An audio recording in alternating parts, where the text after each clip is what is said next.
Bam! Mr. Taru. In this calculus lesson, we are going to be going into the last section of our chapter dealing with sequences and series. We're going to be looking at Taylor and Maclaurin series.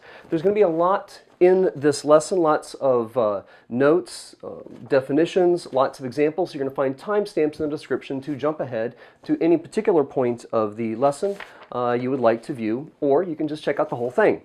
We are going to be we're not going to include examples where we multiply and divide series. We'll delve into that in a later section, but we are going to look at the definition. Just to make sure that we understand completely as much as possible this definition of a Taylor series, we're going to do a little derivation at the beginning, explaining where this nth derivative of f of c over n factorial comes from, this coefficient of a Taylor series.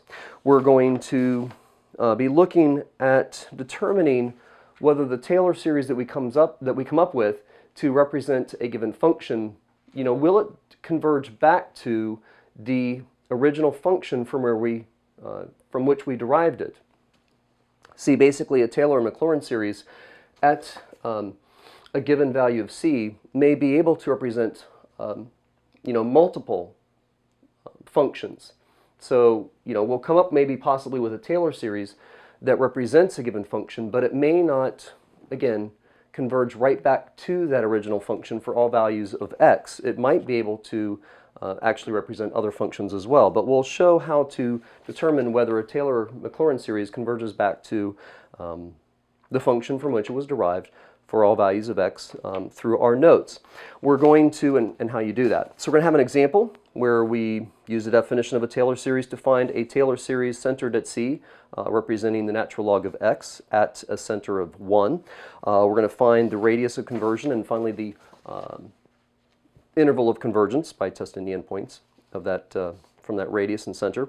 We're going to find a Maclaurin series that represents a given function for f of x, which is equal to the sine of x, kind of a standard example you'll see in your textbook. Once we come up with that series and get a good understanding of what we might be seeing in these textbook examples, because it's kind of hard to read a textbook and understand everything, we're going to show that Maclaurin series for f of x is equal to the sine of x actually converges to the sine of x for all x. You don't necessarily need that to be true, to say that some Taylor or Maclaurin series, represents a given function at a particular center of c. It's just that extra strength of that representation, and maybe, open, is the door closed? Does it just represent, or will it converge back to that original function for all values of x, or is it just at that particular value of c? We now know, we'll have an example number 4 that says we now know that f of x is equal to the sine of x can be represented by some series where x is on the interval from negative infinity to positive infinity. Can we use that to come up with a series that represents y is equal to the cosine of x? So basically using a little bit of maybe derivatives to take a known Maclaurin series and develop another one. We're going to work on finding series, a binomial series. A series represents a binomial expansion. And then we're going to, see, we'll derive the series for the cosine of x from the sine of x, but then I'm going to give you a list of common Maclaurin series and use that list, so you don't have to derive your own Maclaurin or Taylor series from a given function. We can use this common list of series to, make an adjustment so that they'll fit a given function. So we're going to do a couple of examples of finding a Maclaurin series of a given function, but we're going to start with this list of common series and develop it into not having to derive our own from scratch. So, it's going to be a lot.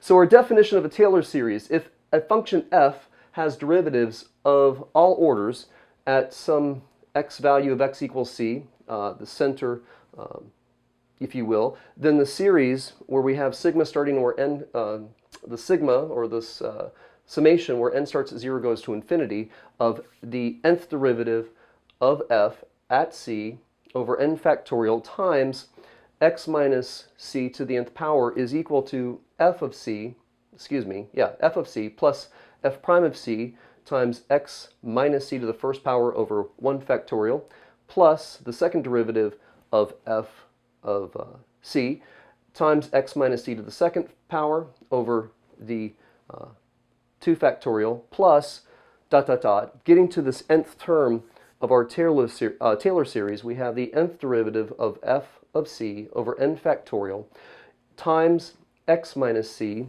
to the nth power plus, and then this is a series, so it never, stops. But we're going to kind of, through this derivation we're about to do, show you, where this Taylor coefficient of nth derivative of f of c and where that n factorial actually comes from. So this is a Taylor series for f of x at c. This series, this power series, is going to represent, a Taylor series is going to represent a given function about a value of c. Now, if the center is equal to 0, then you're not finding you can say, it's still kind of technically a Taylor series, but we're going to call it a Maclaurin series.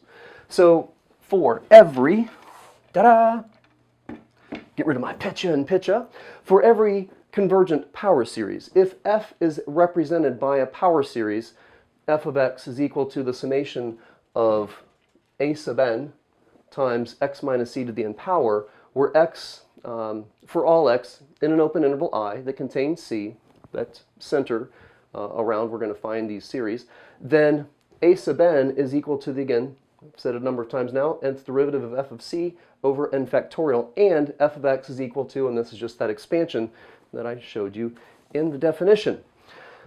Well, I just want to spend some time to explain where's the factorial coming from, why is this our Taylor coefficient? Well, it's about derivatives. So if we take this series right here, that we have f of x in, this series notation expanded, this sigma summation notation expanded, is equal to f of c plus f prime of c times x minus c. I'm just going to expand this out some. Oh, is that what I want to write? No, that's not what I wanted to write. I got a little off track. No, what I want to do is expand this. So we have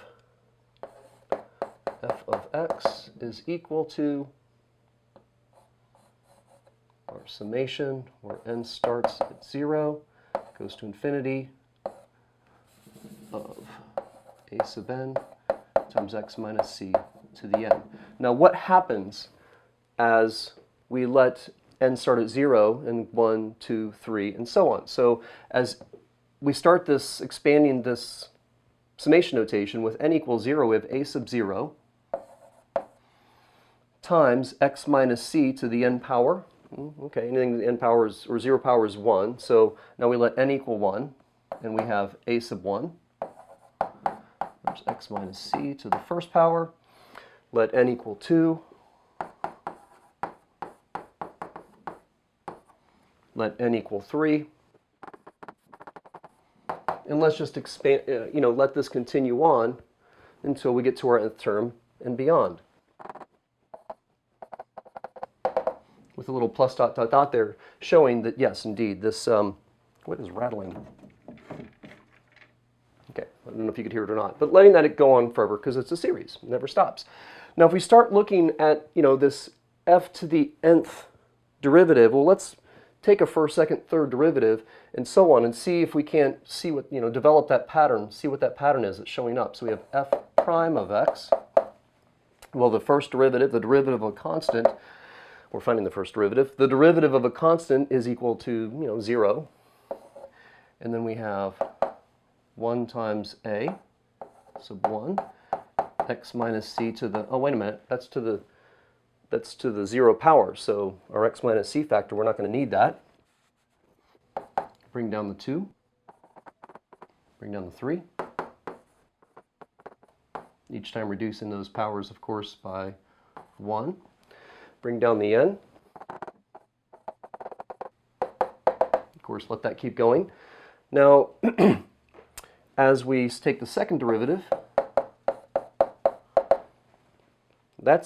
don't need to include that 0 anymore, But now this, I'm going to just keep that there just to let you see these terms kind of go to 0.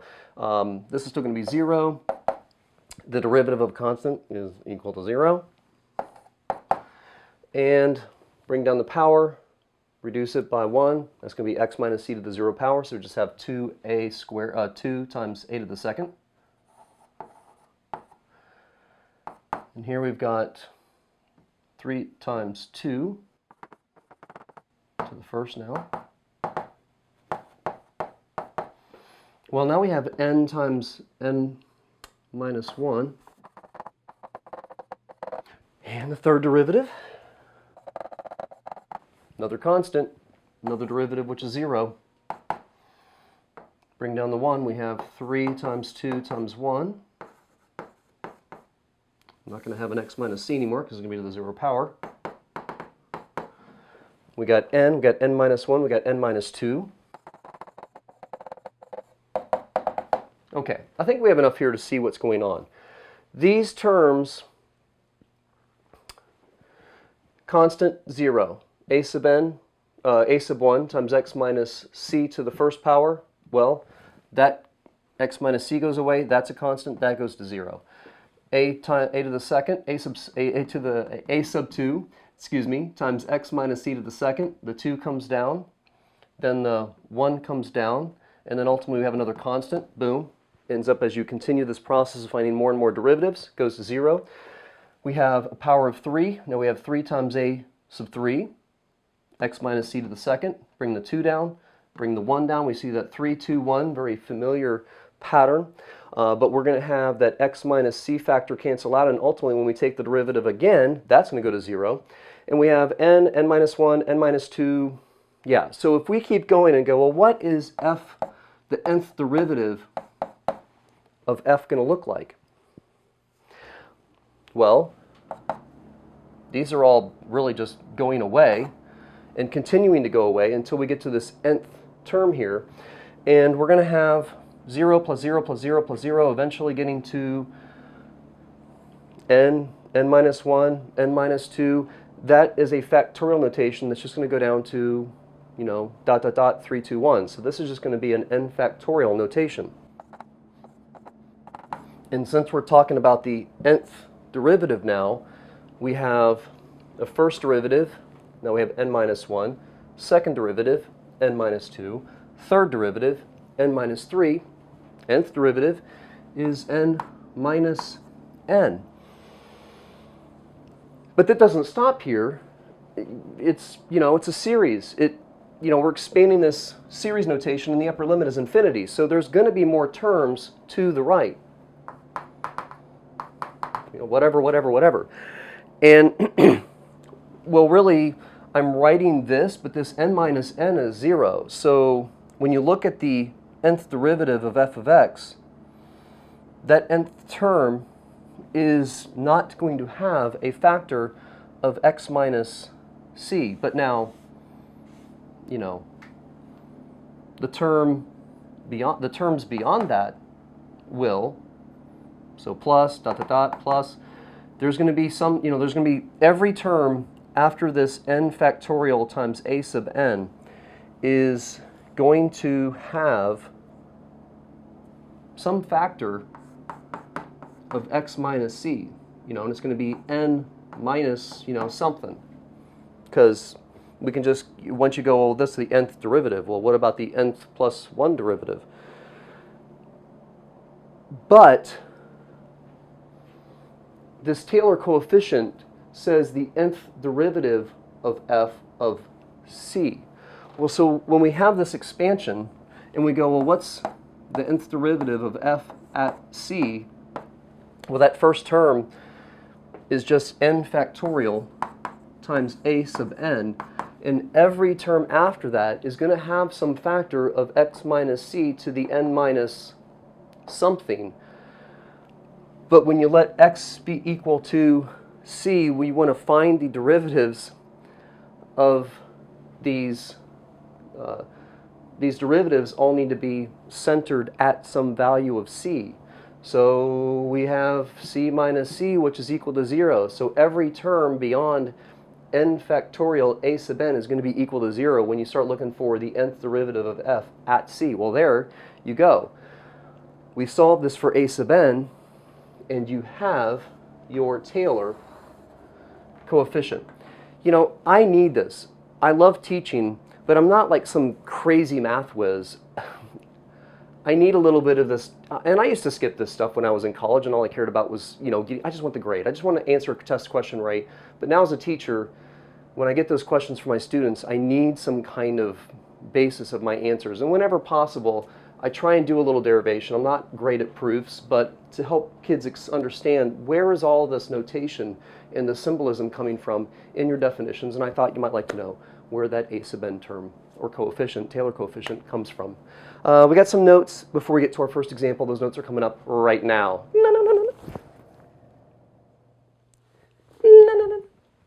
Our notes. So you can use the ratio test to find a center and radius of convergence and then ultimately find the interval of convergence of a Taylor series. But since the derivatives are evaluated at a single point, it is possible for another function that another function will agree with the values of the nth derivative of f of x when x is equal to c and disagree with other values. So whatever that c is, whatever that center of your series is going to be, you know, maybe there's another function out there that whose derivative will give the same values at that particular value of c that we're using. So we just need to understand that though we come up with a Maclaurin or Taylor series to represent a given function, you know, there might be other answers. There might be other series that will, you know, also represent your function on that particular interval. So in other words, showing a Taylor series converges, it does not guarantee that it converges to a specific function, f of x. So how do you do that? Well, the convergence of a Taylor series. If the limit as n approaches infinity of r sub n is equal to 0 for all x in the interval I, then the Taylor series for f converges, and it's actually specifically equal to that specific function of f of x, which is, you know, our summation where n starts at 0 goes to infinity of the nth derivative of f of c over n factorial times x minus c to the nth power. So remember that we're talking about your remainder here. R sub n of x is equal to f to the n plus 1 over n plus 1 factorial times x minus c to the n plus 1. We have these plus 1s showing up because it's like, you know, we kind of get to that nth term, and then if we just added one more and say that that was the remainder, one more next term in our series, you know, if that remainder approaches 0 as n goes to infinity, well then the Lagrange, and we're talking about the Lagrange form of the remainder, well then the Taylor series for f converges and is equal to f of x. This up here is saying, or says, just to kind of clarify this again, says that a power series formed with a Taylor coefficients, the Taylor coefficients of a sub n, converges to the function from which it was derived at precisely those values for which the remainder approaches 0 as n approaches infinity. So we're going to go on to that first example. We're going to use the definition of a Taylor series to find the Taylor series centered at c, which we're going to represent natural log of x centered at c. And I'm going to give you the steps for going through these problems as well right now. Bam! Example number 1. We're going to use the definition of Taylor series to find a Taylor series centered at c equals 0 for f of x is equal to the natural log of x, where c is equal to 1. Well, the definition of a Taylor series, we're going to try and write this out, write out an expansion. We're going to actually write the expansion out first, and then from that, to make sure it's absolutely correct, we'll then write that sigma notation, that series notation.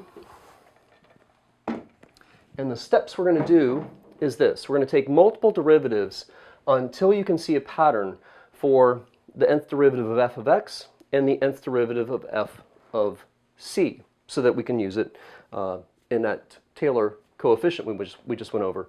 Then we're going to use step 1 to form the Taylor coefficients. A sub n is equal to the nth derivative of f of c over n factorial. We're actually going to, write out that expansion of our Taylor series, and then determine the interval of convergence of that power series. Within this video, we are going to do an example where we verify, or to check within that interval of convergence, determine whether the series converges to the function and precisely to the function f of x from which we derived it. We're not going to do that for all of our examples, and you won't be doing it for all of your homework problems either. There'll be a few that specifically ask you to check that. So we're going to put this definition back up here in a second, but for right now, let's start running through these derivatives. The derivatives in terms of just leaving the x in there. So we have f of x is equal to the natural log of x, which means that f prime of x, well, of course, we know the derivative of the natural log of x is equal to 1 over x. But for purposes of the rest of this example, we're going to go ahead and rewrite that as x to the negative 1 power. Well, one derivative is certainly not enough to see a pattern, so the second derivative. Well, and I'm pausing here. Your patterns, you might want to just be tempted to just write out the answers, but the point is to see a pattern, so it might be beneficial for you to go, okay, well, it's the negative times negative is positive, and then it's going to be 1 times 2, which of course we know is 2. And the fourth derivative, we're going to have the negative back in there. We're going to have 1 times 2 times 3. And maybe just one more for good measure. Let's find those derivatives and the function value at 1. So we have f of 1 is going to be equal to, well, the natural log of 1 is 0, not the 1. We have f prime of 1. Well, that's going to be 1 over 1 is 1. We have f double prime of 1, which is going to be 1 to the negative second is going to be 1. We just have that negative 1 there. The second, third derivative, we just did the second derivative. That 1 is going to be, well, that's just going to be 1, so we have 1 times 2. Fourth is going to be negative 6. And then finally, our fifth one is going to be 6 times 4, which is 24, and it will be positive. We need a pattern for f, the nth derivative of f of x, and the nth derivative of f of, c. Well, it's going to be 1. Okay, so our pattern, what do we see here? Well, we got a positive answer, negative answer, positive answer, negative answer, positive answer. So we have an alternating sign. So we need to have a negative 1 to some power. And what power is it going to be? Is it going to be to the nth power? Well, here, remembering that n is the derivative, the first derivative, we have a positive answer. So negative 1 to the first would be negative. So maybe a n minus 1. And let's double check it. So for the second derivative, we'll have 2 minus 1, which is 1. Negative 1 to the first is going to be negative. Okay, good. What else do we have? Well, we clearly have a 4, 3, 2, 1, 3, 2, 1, 2, 1. We have a factorial notation going up. And we see that third derivative 2, fourth derivative 3, fifth derivative 4. So it seems like we have a n minus 1, the derivative that we're finding, minus 1 factorial. And then we have the last factor of x here. And those factors of x have whatever derivative we're taking to, well, the opposite, the negative power. So we have an x to the negative n power. Well, the Taylor coefficient is the nth derivative of f of c. So now letting our x equal c, well, we have negative 1 to the, or excuse me, positive 1 to the negative n power. That's always going to be 1. So our f of n of c is going to be negative 1 to the n minus 1 power times n minus 1 factorial. We're letting x equal 1, our c is 1, our center is equal to, or at 1, so that, again, that x to the negative n power, that factor is just not there. Okay, so we're having to now form the Taylor coefficients, basically start writing out your Taylor series in expanded form so we can come up with the sigma notation. And it says here that we should have, well, more room. I'll just start squeezing it in here. So we have f of x, or f of x is natural log of s, which is we're going to write this, we want this sigma notation. I'm also worried about not having enough room, so let's just start writing out that Taylor. We have f of c. So f of 1 is equal to 0. We have the first derivative f prime of c. Well, f prime of c is equal to 1, and it was a positive one, times x minus c to the first, c is 1, to the first over 1 factorial, plus, okay, let's get this out of the way, second one. Okay, so we had f of c, f the first derivative, f prime of c. Now we go to the move on to the second one, so we're looking at, oh, that's minus. And the second derivative of f at 1 was negative 1. We'll write that up here. Plus negative 1, x minus c, x minus 1, now to the second power over 2 factorial. And our third derivative, we have, right, we did 0, but we're the original function, 1, 2.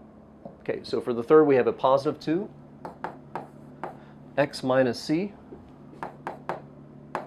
to the third over 3 factorial. Then we've got negative 6, x minus c to the fourth over 4th factorial, so on and so on. Okay, so we've started that expansion, or writing the Taylor series out in expanded form. It doesn't really make much sense to have a first term which is equal to 0. So we're going to start with our 1 times x minus 1 to the first power over 1 factorial, so on and so on. Okay, so thinking about what we read about that in that definition of a Taylor series, it said that sigma started at n equals 0, going to infinity, and we had that f, that nth derivative of f at c over n factorial. We just got done deriving where that Taylor coefficient came from, times x minus c to the nth power, that factor that takes into account the center of our Taylor series, or power series, to the nth power. Now, though the definition of a Taylor series says that the lower limit is supposed to be 0, you want to make sure that you check it. Is it right?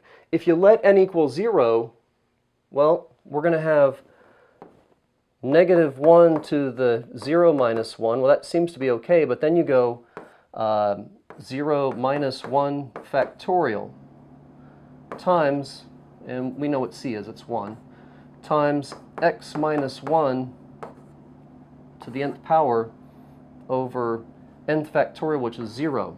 Well, our first denominator is 1 factorial, and you can't do negative 1 factorial. It's just not matching up with our first term. So what if we let n start at 1?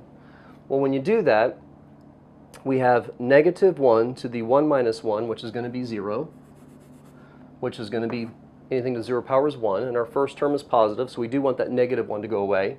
We have 1 minus 1. Well, 1 minus 1 factorial is, boom, 1. Awesome. And we let n equal go to 1, and we have x minus 1 to the first. And then we have our denominator of 1 factorial. So when you let n equal 1 into the summation notation, you are going to get your first term. And then when you let n equal 2, just double checking, we've got negative 1 to the 2 minus 1, which is going to be negative 1. We've got, letting n be 2, we got 2 minus 1, which is 1 factorial, which is 1. And then we got x minus 1 to the second power over 2 factorial. So even though that definition of a Taylor series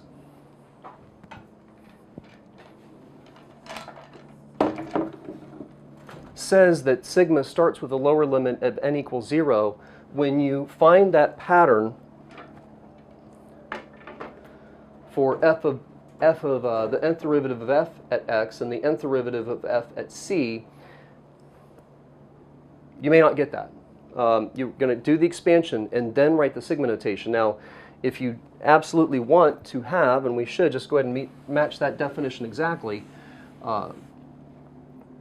rewrite this so that we do have a lower limit which is equal to 0. We can just drop that down. But if you lower that by 1, you're going to have to add 1 to every place you see n in your expression here. So we're going to have, bringing this 1 down to 0, we're going to have negative 1 to the n plus 1 minus 1, because I want to, again, lower that limit on the sigma notation back down to 0 just to match the definition exactly. And then we have n plus 1 minus 1 factorial, x minus 1 to the n plus 1 over n plus 1 factorial. And that's going to, of course, clean up to be the summation, where n starts at 0, goes to infinity, of negative 1 to the n power. We've got n factorial, x minus 1 to the n plus 1 power over n plus 1 factorial. So now we have a Taylor series that can represent our function f of x is equal to the natural log of x centered about the point, or the x value, the c value of 1. Our job now is to double check my work, and oh, well, I have a little bit of simplification to do. Go ahead and simplify this, and then we're going to set up or use the ratio test to find the interval of, or the radius of conversion, and then we're going to test those endpoints to find the final interval of conversion. But we have an n factorial over an n plus 1 factorial. So this n factorial is going to be, of course, n times n minus 1 times n minus 2, so on and so on. We have an n plus 1 factorial in the denominator, which is just going to be n plus 1 factorial, n plus 1 times 1, minus 1, minus 1 again, so on and so on. And that's all going to cancel out, starting with the n, back as you go to your factor, your final factor of 1. So this n factorial is going to cancel out with n plus 1 factorial in the denominator, just leaving an factor of n plus 1. And that's the first of our examples. Let's find that, we know what the center is, but let's find that radius of convergence. No. So we know our center of convergence is, or the center for our Taylor series is 1. This Taylor series can estimate, can represent this function f of x is equal to the natural log of x, but within what interval of convergence? What x values are going to allow this series to give us valid answers? Well, we're going to use the ratio test for that, where we look at the absolute value of a sub n plus 1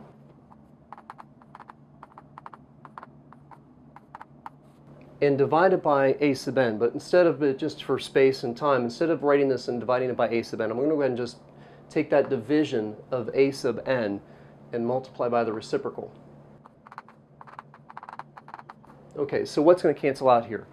Well, we've got two bases of negative 1. There's one more base of negative 1 in the numerator, so this negative 1 to the n power is going to cancel out with all of these bases of negative 1, except we're going to leave just one more left in the numerator. And we've got x, we have a base of x minus 1, and in the denominator on here we have n plus 1, and here we have n plus 2. Oh, so there's just simply one more base of x minus 1 in the numerator versus the denominator. So we're going to go ahead and cancel all of those out but 1, and we have, come on, Taru. We're going to be looking for the ratio test. Yes, it is a ratio test, but we're looking for the limit as n approaches infinity. So the limit as n approaches infinity, with all this cancellation, we have negative 1 times n plus 1 over n plus 2 times x minus 1. And as you let n approach infinity, this is going to approach 1. You can use L'Hopital's rule or something. And the absolute value is going to take care of that negative 1. So this is going to equal x minus 1.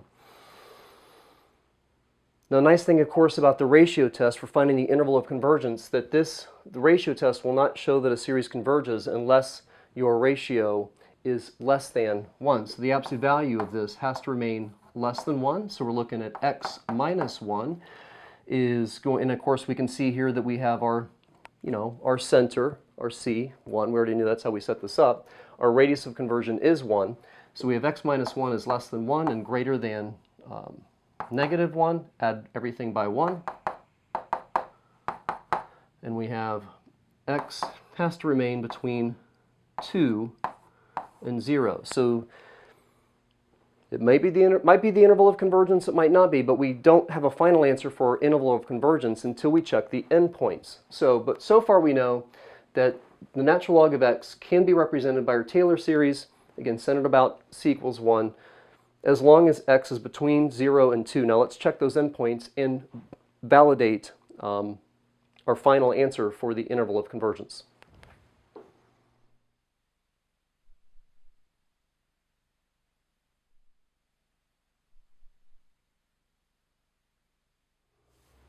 So we have our Taylor series, our radius of conversion, our center, and I was testing those endpoints. I was letting x equal 0, and so 0 minus 1 is negative 1. Negative 1 times negative 1 is going to be equal to, I didn't show that, did I? That's going to be equal to negative 1 to the, and you're adding these, so 2n plus 1. Well, 2n plus 1 is always going to be odd, and that's why we just have a negative 1 in the numerator.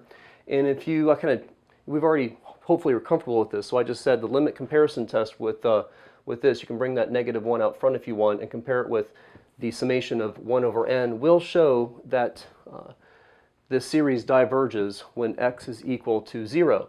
Now when you let x equal 2, plugging 2 in, 2 minus 1 is equal to 1. Well, 1 to any power is just going to be 1, so we're just left with that negative 1 to the n power in the numerator, and if you do an alternating series test, we're going to see that that converges. So our final interval of convergence is going to go from not including but from 0 up and including 2.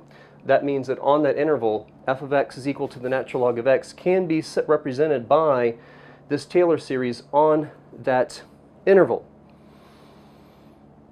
Now that Taylor series, there might be, we don't know specifically that this Taylor series is going to converge to specifically the natural log of x for every x within that interval of convergence, but it can be, this function can be represented by this particular Taylor series. So we're going to come up with the second example, find the Maclaurin series that represents the given function f of x is equal to the sine of x, and for that one we will do that check to see if our Taylor series actually converges, or Maclaurin series actually converges to the sine of x on that interval. No. For example number 2, find the Maclaurin series that represents the given function f of x is equal to sine of x. And don't forget, the Maclaurin series is nothing more than a Taylor series that has a center of 0, c value of 0. So let's take these derivatives, find a pattern. So we have f of x is equal to the sine of x. I apologize for the air conditioner running, but it's Florida and it's in the summer, and this is a long video, so I keep trying to turn it off and on and so you don't have to hear it, but I'm sweating. So the derivative of sine is cosine. And then the second derivative, well, the derivative of cosine is negative sine.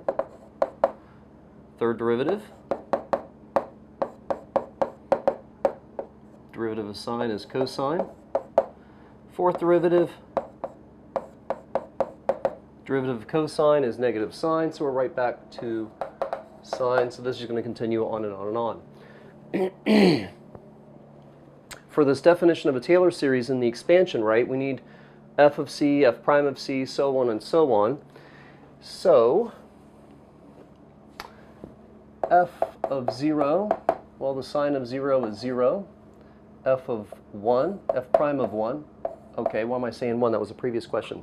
F prime of 0, the cosine of 0 is equal to 1. Maybe I was thinking of the answer. There you go. So the f double prime of 0, the negative sine of 0, well, the sine of 0 is 0, so that comes out to be 0. F to the third,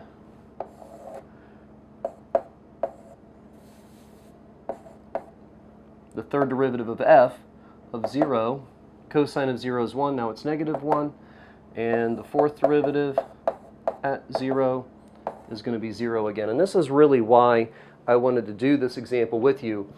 We have these values of 0 showing up for every other term, and I'm just going to change the notation a little bit as we set up our series and discuss how to take care of that.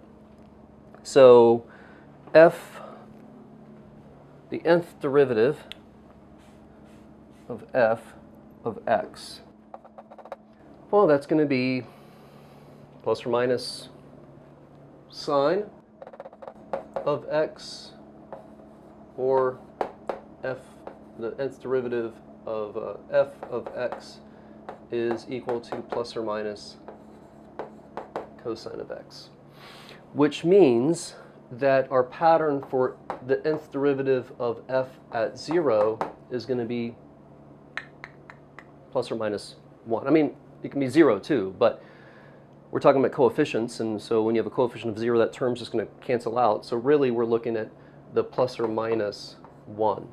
Okay, so we have our pattern for the nth derivative of f at c. So writing out this expansion of our Taylor series, we have f of c first. So f of c was equal to 0. And we have f prime of c, so that's going to be plus 1 times x minus c. Well, the center for Maclaurin series is 0, so we're just looking at x to the first over 1 factorial, which is just 1. I'm just writing that there to see a pattern. Now for our f prime, f double prime, we're looking at 0, and then x minus c, x minus 0 to the second over 2 factorial. And then we have negative 1, x to the third over 3 factorial plus 0 again. And now we have a plus 1, minus 1, so we'll have a plus 1, and so on, and so on. So we need to, deal with, well, we need to write this expanded, write that expanded form into a nice sigma notation. And when n is equal to kind of 0, where it's not a derivative, and then where n is equal to 1, first derivative, second derivative, third derivative, fourth derivative, fifth derivative, and so on, every other term is canceling out. So we're going to write that sigma notation in terms of k, not n, because when you set up your sigma notation, when you go from your lower limit to your upper limit, you have to count by 1. And we have signs here, positive, negative, so on and so on. So we have an alternating series, if you will, or an alternating signs. So we need a negative 1 to some power, and we're going to try and start this off at 0. So let's see. If we do negative 1 to the k power, that's going to be negative 1 to the 0, which is positive, then negative 1 to the first, which is going to be negative, negative 1 to the second, which is going to be positive, and so on and so on. Okay, so we have the alternating signs out of the way. That negative 1 to the k power, got that done. Now, we've got the fact that it's just 1. The derivative, excluding the plus or minus the alternating signs, the derivative was always 1, so whatever. then you have that over your nth derivative of f at c over n factorial. Well, it's not really just n factorial, right? Because we're writing this in terms of k. So when k is 0, we need a 1 factorial. When k is 1, we need a 3 factorial. When k is 2, we need a 5 factorial. And we also need some kind of power, matching power, on our x minus 0, or x to some power here, in terms of k, not n. Well, 2 times 0 is 0 plus 1. 2 times 1 is 2 plus 1. 2 times 2 plus 1 is 5. So we're looking at 2k plus 1 over 2k plus 1 factorial.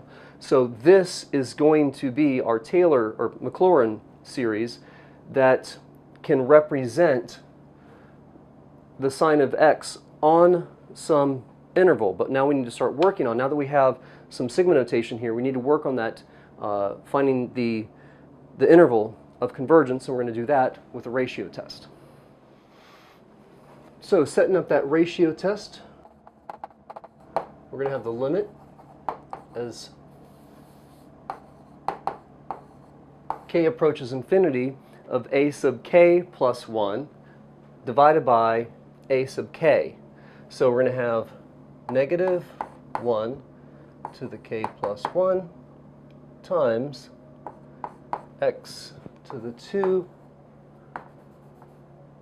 times k plus 1 over 2 to the k plus 1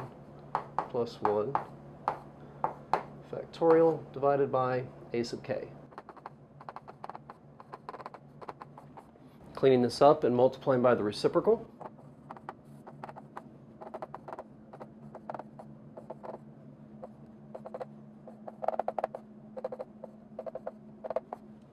And this was also a nice example because we get to review simplifying those factorial notations. We have one more base of negative 1 in the numerator than in the denominator. That's pretty simple. We have 2 to the k, x to the 2 to the k plus 1, and x to the 2 to the k plus 3.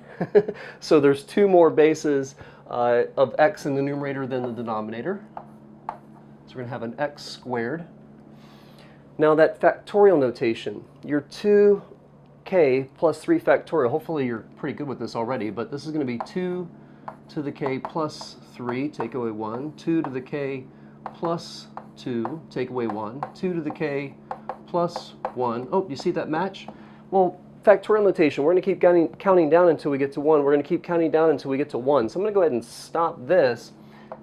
Of course, we're expanding a little bit our first denominator. 2 to the k plus 1 factorial over 2 to the k plus 3 factorial. The 2,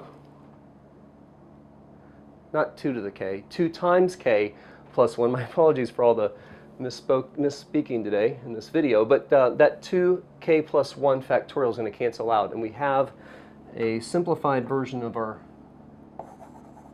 limit here of negative 1. Only thing left in the numerator that doesn't have a k in it is x squared, and we have 2 to the k plus 3 times 2 to the k plus 2. Letting k go to infinity, we're going to have this approach 0. And this 0 times anything, even if it's x squared, is equal to 0, which is always less than 1. So our ratio test shows that as the limit as k approaches infinity, this ratio is going to be less than 1 regardless of what x is. So the interval of convergence is from negative to positive infinity. So it doesn't even matter what x is.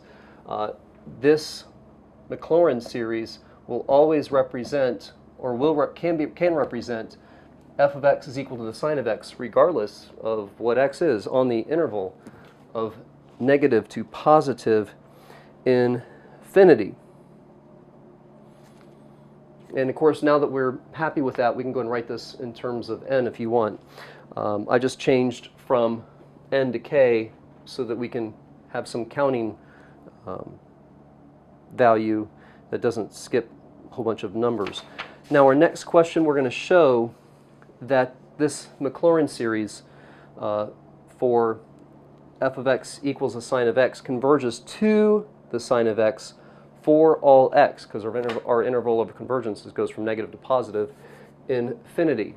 Coming up right now. And for example number 3, we're going to do this. We're going to show that the Maclaurin series we just found for the sine of x converges to the sine of x for all x, because that interval of convergence went from negative infinity to positive infinity.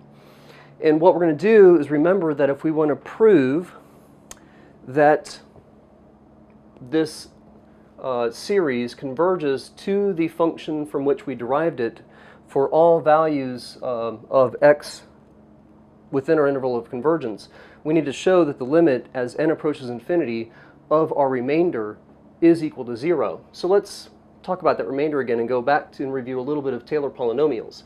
So if we set up a Taylor polynomial, or a Maclaurin polynomial, because the center is equal to 0,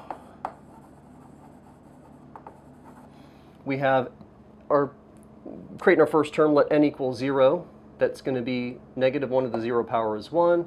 We've got 2 times 0 plus 1 is 1 factorial is 1.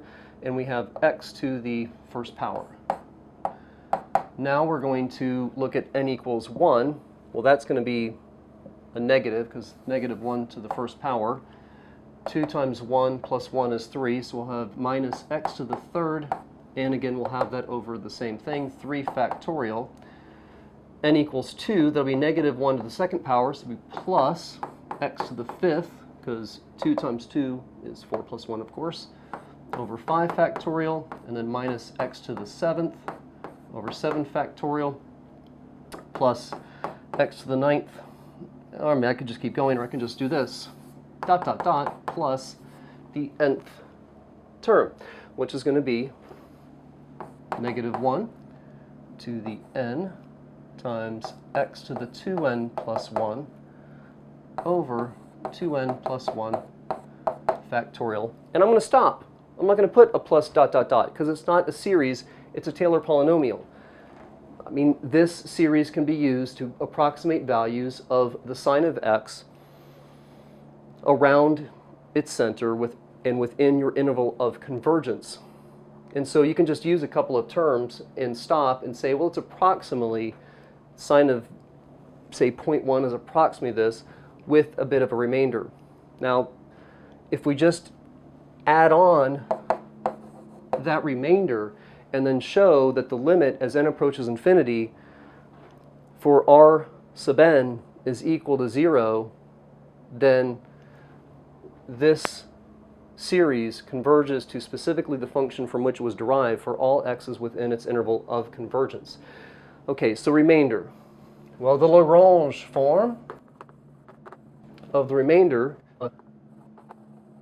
is f, the n plus 1 derivative of f of z times x minus c of n plus 1 over n plus 1 factorial. And the plus 1s are coming in from the fact that you're going to go one more term within your Taylor polynomial. And how do I come up with this? N is 0, n is 1, n is 2, n is 3, n, and then the next term, n plus 1. And we're trying to find the maximum possible error. So z is on the interval of either x to c or from c to x, the center of your power series, Maclaurin or Taylor series, to the point at which you're trying to make your, using this to approximate that function sine of x. So what's that going to be? Well, that is going to be, just to write it out and see it, the n plus 1 derivative of f at z. Well, let's not forget, as we were trying to work out that pattern at the beginning of the problem, our derivatives were either plus or minus sine or plus or minus cosine. We don't really know, what the derivative is. So unlike other problems that don't deal with some of these trig functions like this, you would test the derivative, the n plus 1 derivative at x and then at c, and use the larger of the two values. Well, we can't really do that here. So we're going to just say that we know that sine and cosine go from -1 to +1. So the largest value that we're ever going to get from the n plus 1 derivative of f of z, it is going to be, the absolute value of that is going to be less than or equal to 1. So this part of our Lagrange form of the remainder is going to be 1. And then times x minus c.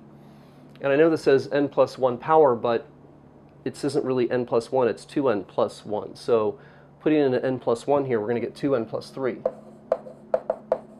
And then over 2n plus 3 factorial. Now, if we can show that the limit as n approaches infinity of this remainder is equal to 0, then we can show that this converges to not just converge, but converges to the sine of x for all x on the interval of convergence.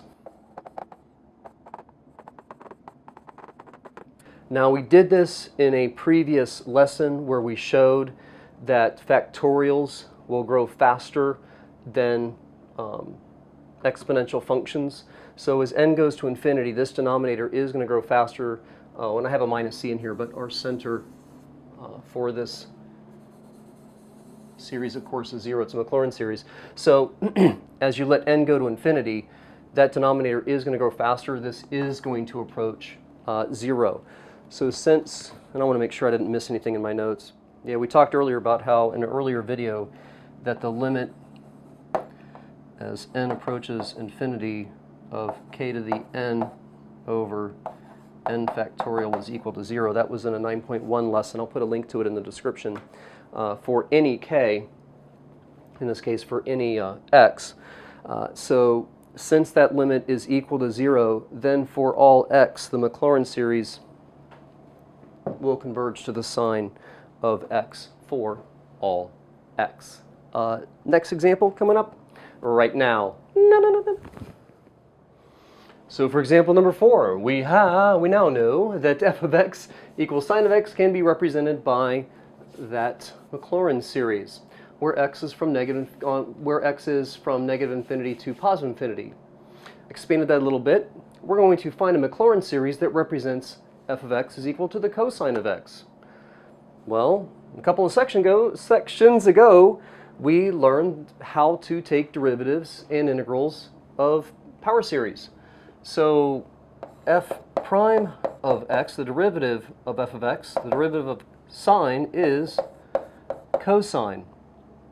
So we should be able to just take the derivative of this series. Now, you can take a derivative term by term, and then write the sigma notation, which is a great idea. You can take the derivative of the sigma notation as long as you understand that -1 to the n and 2n plus 1 factorial, this together is making the constants that are in each of these terms. So you're just going to use the power rule on our x to the 2n plus 1. You can take the derivative of this expression and then go ahead and let's make sure you expand that out. Make sure you don't have any issues with that lower limit possibly changing and that that answer is correct. So I'm going to recognize this as a constant, which it is. Take the derivative of our x to the 2n plus 1. We're going to bring that power down, then reduce it by 1. Do a little bit of simplification. The 2n plus 1 factorial over 2n plus 1 factorial. Well, 2n plus 1 factorial is, of course, 2n plus 1 times 2n times 2n minus 1 times 2n minus 2, basically 2n factorial. That 2n plus 1 will cancel, giving us a series, or a summation where n starts at 0 and goes to infinity of negative 1 to the n power times x to the 2n over 2n factorial. Now, let's expand this out a little bit, compare it with our original terms, and make sure that we're right. Letting n equal 0, we have negative 1 to the 0 power is 1, and x to the 0 power is 1, and 0 factorial is also 1. Letting n be equal to 1, we have negative 1 to the first is minus. We have x to the 2 times 1, and then we have 2 times 1 factorial. Letting n be 2, we have positive number. We have x to the 4th, and we have 4 factorial, which is, just going to leave it like that. I'm thinking in my head, multiply this out, but I'm also looking at our expanded series up here, and it's going to be easier to see the derivatives if we just leave that as factorials. Factorials. 0, 1, 2, 3, letting n be 3, we're going to have negative 1 to the 3rd power, so minus x to the 6th, and 6 factorial, plus so on and so on. So is this checking out? Is the derivative of x with respect to x 1? Yep. Is the derivative of x cubed over 3 factorial equal to x cubed squared, x squared over 2 factorial? Well, taking the derivative of this, we would have 3x squared over 3 factorial. Of course, the 3 and the 3 and the 3 factorial are going to cancel out, giving you 2 factorial, and that'll be x squared. So that checks off. And each of these terms will check as you look at taking a derivative term by term to check your answer for the derivative of that you applied to your sequence notation. And that, unless I've written something silly, is just about as quick as that question is going to go. Yep, and that's going to represent, because this series is, well, taking derivatives and integrals can affect your interval of convergence, but this will also be the same. This will also hold that this will be on the interval of convergence of negative infinity to positive infinity. You probably have actually a homework problem that's asking you to validate that this Maclaurin series converges to the cosine of x. So that interval of convergence is going to be from negative infinity to positive infinity. Now we're going to take a look a little bit, spend a little bit of time on a binomial series. For example number 5, or just introducing the derivation of the binomial series, we're going to find the Maclaurin series for this 1 plus x to the k power and determine the radius of convergence. And then we're going to give some final notes on what the interval of convergence is based on what the values of k are. I'm just going to give you those in a set of notes. Well, it's just like the previous two examples. We've done natural log, we've done sine. We're going to write out f of x is equal to 1 minus 1 plus x to the k power and start working out some derivatives. So we have the first derivative of f is going to be k times 1 plus x to the k minus 1 power, and then times the derivative of that inside function. Well, the derivative of x is just going to be 1, so times 1. The second derivative is going to be k times k minus 1, 1 plus x to the k minus 2. Third derivative. Fourth derivative. Our pattern that we have here for f, the nth derivative of f of x, is k times k minus 1, k minus 2, k minus 3. It's k times k minus 1, k minus 2, k minus what? N is 2 minus 1. N is 3 because that's the n is your marker on the number of derivatives you've taken so far. N is 3, that's minus 2, n is 4, so it's going to be k minus n minus 1. Hopefully you can see that. Again, n is 3, k minus 2. N is 4, the last k is a minus 3. So n, the last k will be with an n minus, k minus n minus 1. And then k minus n. Okay. Now, let's go ahead and remember this is a Maclaurin series, so the center, our c value, x is equal to c, our c value is 0. So f of 0, anything 0 power is 0, excuse me, 1, and then f prime of 1 is going to be k, and then 1 plus 1 is 2, so 2 to the k minus 1. Didn't think something sounded right. X is not 0 or 1, x is 0. So f prime of 0 is equal to, well, 1 plus 0 is 1, and 1 to any power is going to be 1, so it's just going to be k. F double prime of 0, still 1 to any power is 1, so it's just going to be k times k minus 1. Really, we're just writing our factors here with the k's in them. So while the nth derivative f of x is all of this, including the 1 plus x to the k minus n power, when we let x equal 0, that's always going to be 1, so we're looking at k times k minus 1, k minus 2, k minus n minus 1. Okay, so how is that going to expand out into a series, expanded series, so we can get into that sigma notation? Well, we need that f of 0. We need that plus that f of n, or nth derivative of f at c over n factorial. So we're looking at k over 1 factorial, and then x minus c, which of course is 0, to that first power. And then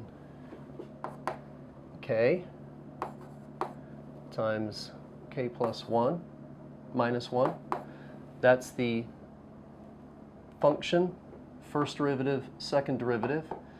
So it's going to be our second derivative of f at 0 over 2 factorial,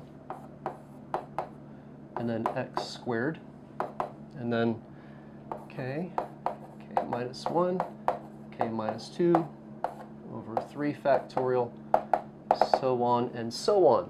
And that is going to give us some sigma notation that looks like what? Starting at 0, going to infinity, nth derivative of f at 0,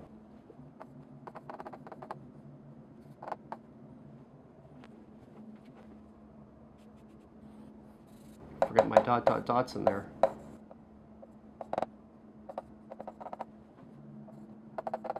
over n factorial. So my nth derivative of f at 0 over n factorial times x to the n power. And that is our Maclaurin series that is going to represent our binomial 1 plus x to the k power. Now we just need to work on finding that interval of convergence.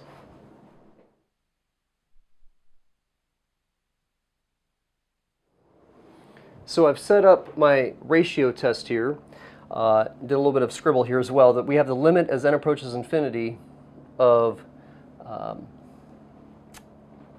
a sub n plus 1. Now, if we had that n plus 1 minus 1, of course, that's going to cancel out and be 0. And the term before that is you're going to be your k times k minus parentheses n minus 1. So when you write this out, k times k minus 1 times k minus 2 dot dot dot times k minus n minus 1, that's going to cancel with everything in our denominator of our second fraction here. And then the n factorial will cancel out with the n plus 1 factorial, because it's n plus 1 times n minus 1, so on and so on down to 1, leaving us with just an n plus 1. Again, I'm skipping that step of L'Hopital's rule, or algebraically figuring out, showing, like we did at the beginning of calculus, how this comes out to be equal to 1. But as you let the limit as n approach infinity with this, this negative n and this positive n, the k is a constant, we're going to have this come out to be negative 1. And we have the absolute value of negative 1 times x. That's going to give us the absolute value of x has to be less than 1. So our interval of convergence without testing the endpoints is going to be between negative 1 and 1. So this series doesn't necessarily converge to our binomial series, or binomial here of 1 plus x raised to the k power, but it can, the series can represent that binomial expansion as long as x is between negative 1 and 1. If you want to prove that this converges to this function from which it was derived, for every x that's on the interval of convergence, of course, you have to show that the limit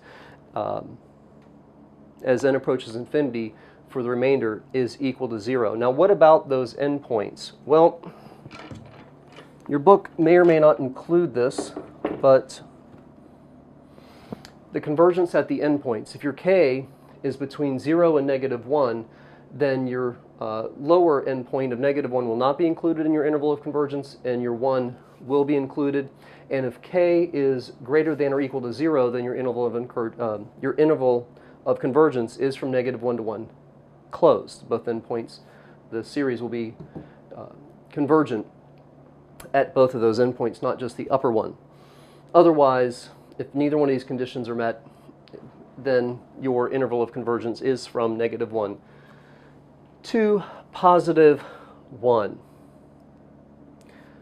I'm pausing because there was something I was gonna say. Oh, as I erase this and I start giving you just some snapshots of notes, you're going to see me write up sort of a standard like definition of a binomial series as expansion. And you're going to see it in a format. You might see it in this format in your book.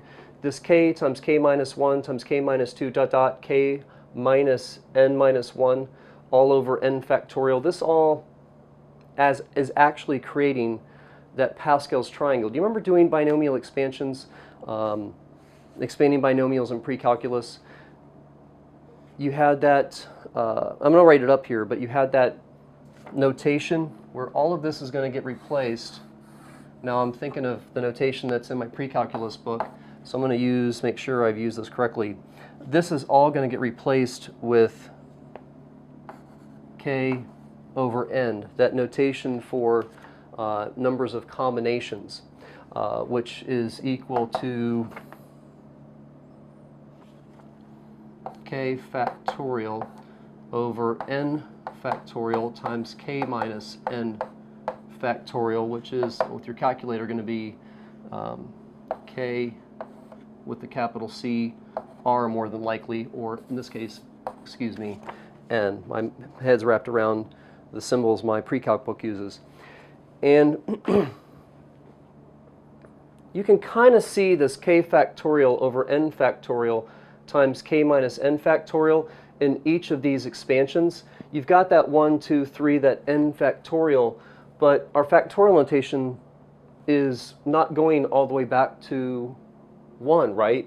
It stops, say, here with n minus 2. Well, that's because your k minus n factorial, your, in this case, k minus 3 factorial, is canceling out the k minus 3 all the way down to 1, in this symbol. So my book writes this, this Maclaurin series for a binomial expansion of 1 plus k to the n in this format. Some books will write it with this k over n symbol representing numbers of combinations, and that's how I'm going to write it in my notes on the next page.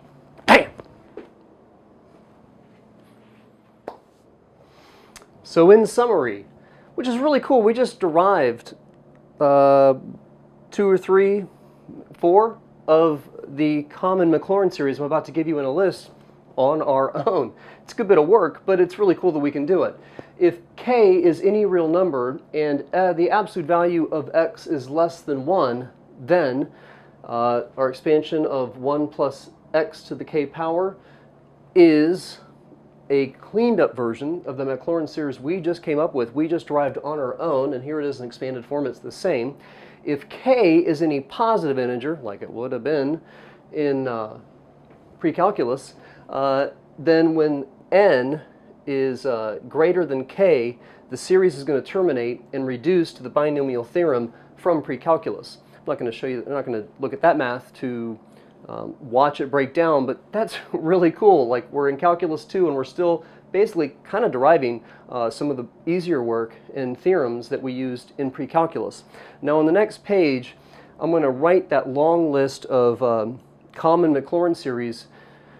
You're going to want to memorize those so that, and be able to use them so that we don't have to derive our own Maclaurin series, for every single problem. So we're going to put up the big old list, pause the video, take notes, or take them out of your textbook that you're using this video to complement.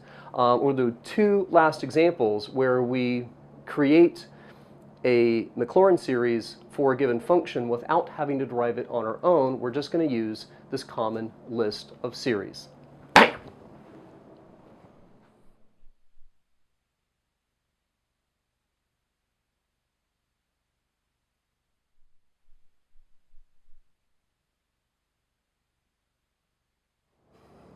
And for example, number 6, we're going to use, now that we have this common Maclaurin series, to find a Maclaurin series for this function, f of x is equal to 1 over the square root of 1 minus x. If we can get this function to look like this function, we can use that common series and create a new Maclaurin series without having to do it from scratch. And we're not going to worry about finding the a new interval of convergence. I just want to get the Maclaurin series notation set up. So we are going to rewrite this as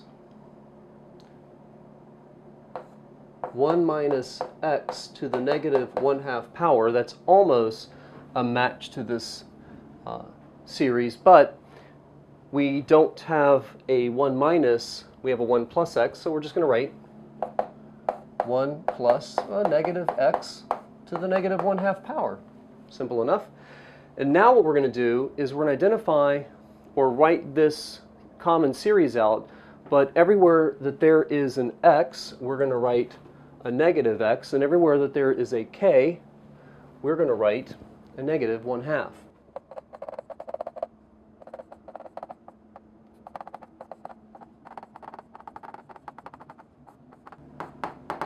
Okay, dot, dot, dot, keep going. Cleaning this up a little bit, we have 1, negative times negative is positive. We have negative 1/2. That's going to be negative 3 over 2. That even power is going to make that positive.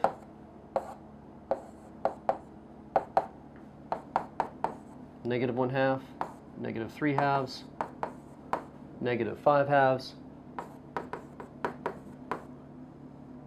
And a negative x to the 3rd over 3 factorial, and that just keeps going on forever. I think we have enough here to start writing some sigma notation and have our Maclaurin series.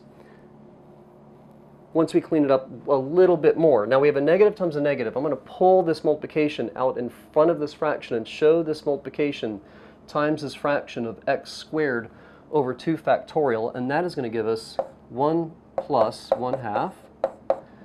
And then plus 1 times 3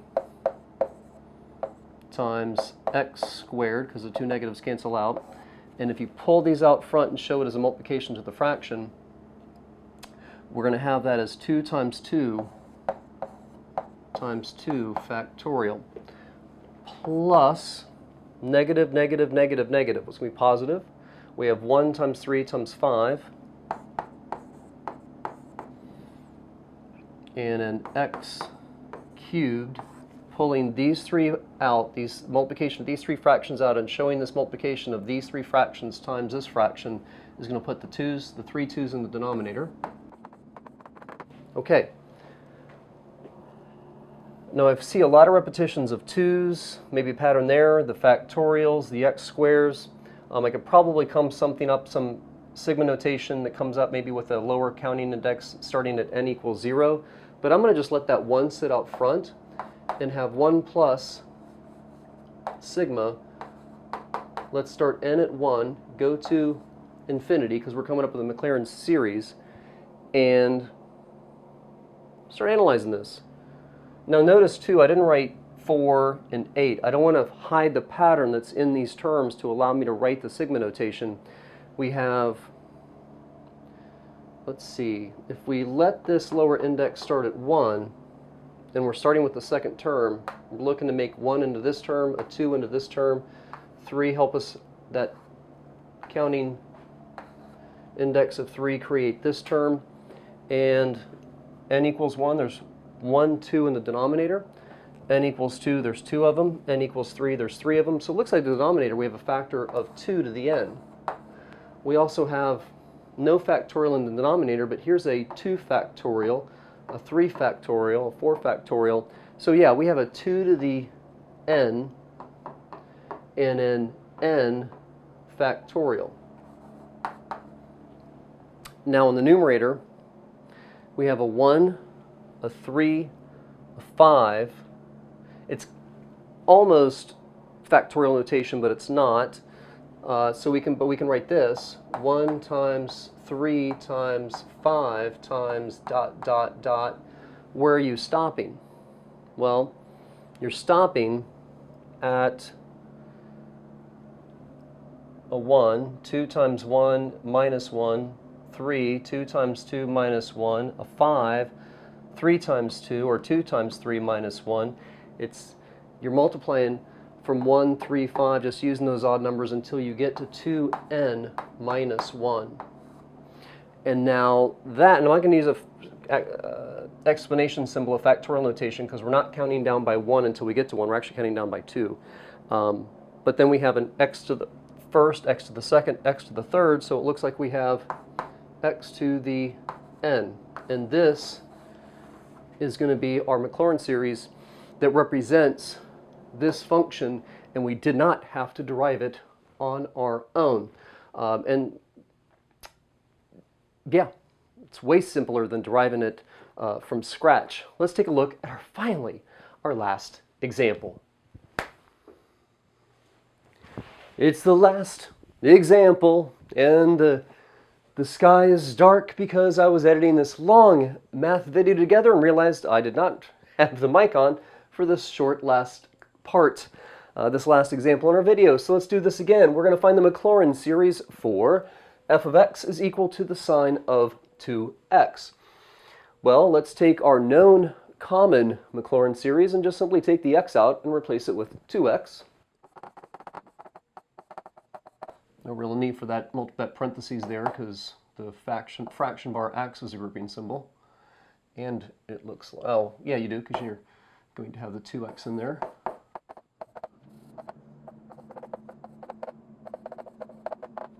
So let's go ahead, and before we tackle this factor of x in here that's getting multiplied to the sine of 2x, let's get this written into our sigma notation. So we have the summation, or sigma, where n starts at 0 and goes to infinity.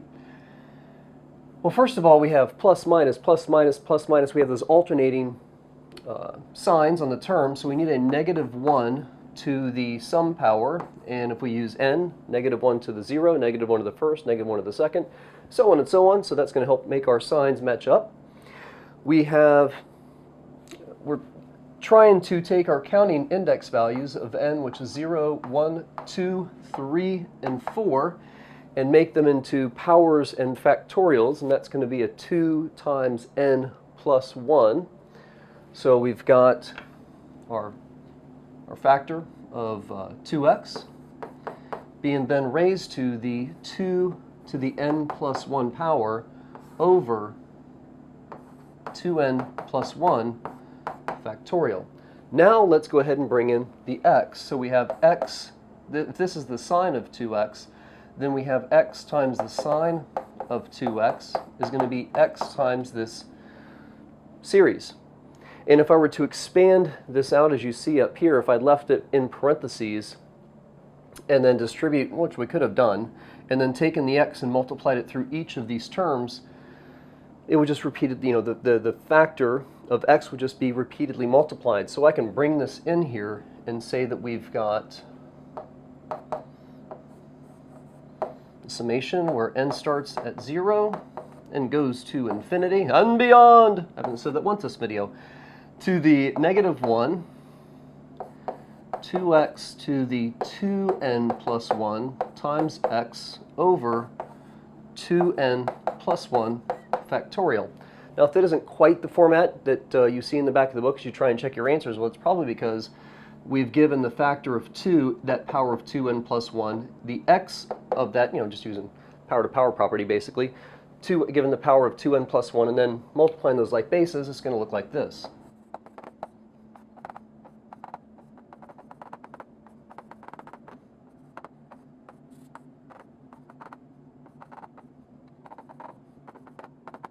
And that is the end of our last example. We have come up with the Maclaurin series for x times the sine of 2x using that common Maclaurin series that I gave us in the list. And I spent some time in this video going over and deriving where some of this notation is coming from, really trying to break it down in very small pieces, because honestly, that's what I need as a teacher. I'm not a, whiz-bang mathematician. I like teaching math. I'm good at math. I love teaching, and I need that extra instruction for myself to internalize all this very difficult math and understand it. So hopefully now you do too. And I'm Mr. True. Bam! Go do your homework.